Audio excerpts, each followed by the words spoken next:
بسم اللہ الرحمن الرحیم۔ السلام علیکم پیارے دوستو، جب وہ وقت آیا جب اللہ تعالیٰ نے اس جسم میں روح ڈالنے کا ارادہ فرمایا تو فرشتوں سے ارشاد فرمایا، جب میں اس میں روح ڈال دوں تو اسے سجدہ کرنا۔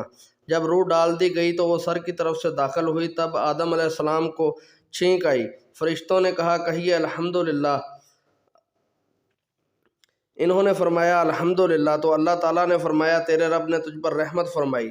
جب روح آنکھوں میں داخل ہوئی تو آپ علیہ السلام کو جنت کے پھل نظر آئے۔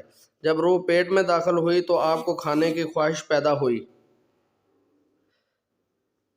آپ جلدی سے جنت کے پھلوں کی طرف لپکے، جبکہ روح ابھی آپ کی ٹانگوں میں داخل نہیں ہوئی تھی۔ اسی لیے اللہ تعالیٰ نے فرمایا، انسان تو جلد بازی کا بنا ہوا ہے۔ حضرت ابو ہریرہ رضی اللہ تعالیٰ عنہ سے روایت ہے کہ نبی اکرم صلی اللہ علیہ وسلم نے فرمایا، اللہ تعالیٰ نے آدم کو پیدا کیا تو ان کا قد 60 ہاتھ تھا۔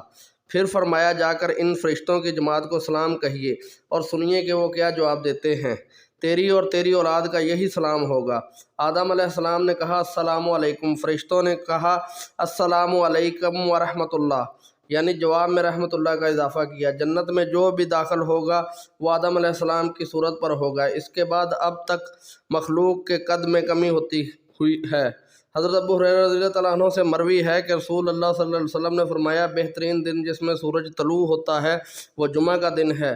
اس دن آدم علیہ السلام کو پیدا کیا، اسی دن انہیں جنت میں داخل کیا گیا اور اسی دن انہیں وہاں سے نکالا گیا اور اسی دن قیامت ہوگی۔